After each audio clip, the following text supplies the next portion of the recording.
చేరుకొని పొగలిరి ఉత్సాహముగా కిందకు సాగిరి.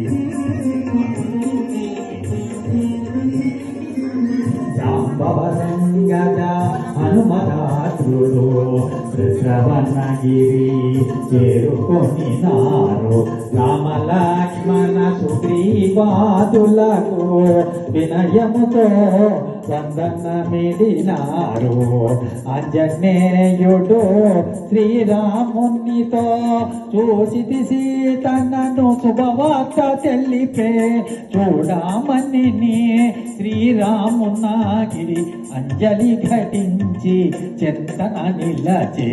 శ్రీ హనుమాను గురుదేవులు నాయక పలికిన సీతారామ కదా నే పలికెద సీతారామ కథ.